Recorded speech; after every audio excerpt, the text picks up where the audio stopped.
forward.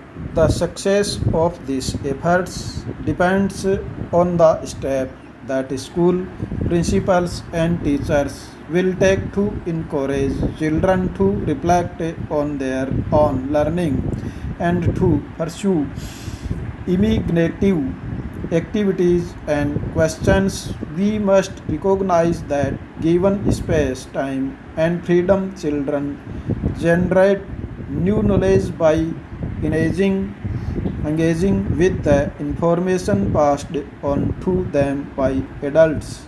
Treating the prescribed textbook as the sole basis of examination is one of the key reasons why other resources and sites of learning are ignored, including creativity and initiative is possible if we perceive and treat children as participants in learning, not as receivers of a fixed body of knowledge. Next, the National Framework 2005 recommends that children's life at school must be linked to their life outside the school.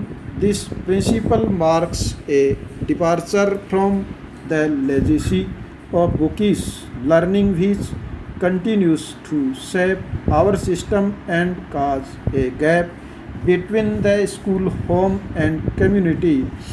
Next, the syllabus and textbooks developed on the basis of NCF signify an attempt to implement these basic ideas. They also attempted to discourage rote learning and the maintenance of sharp boundaries between different subject areas. We hope these measures will take us significantly further in the direction of a child centered system of education outlined in the National Policy on Education 1986. Next, these aims imply considerable change in school routines and mode of functioning, flexibility in the daily timetable in as necessary as rigor in implementing the annual calendar, or that the required number of teaching days are actually devoted to teaching the methods used for teaching, and evaluations will also determine how effective this textbook proves for making children's life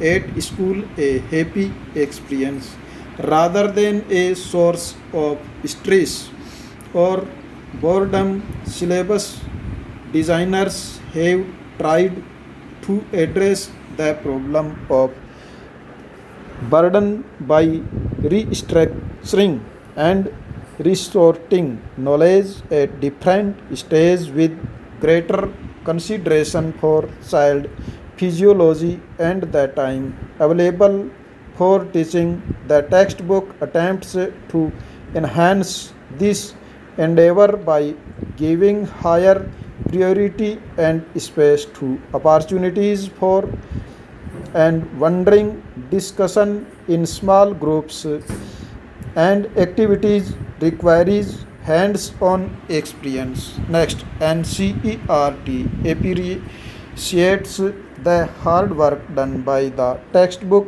development committee responsible for this book. We wish to thank the chairperson of the advisory committee for available for teaching.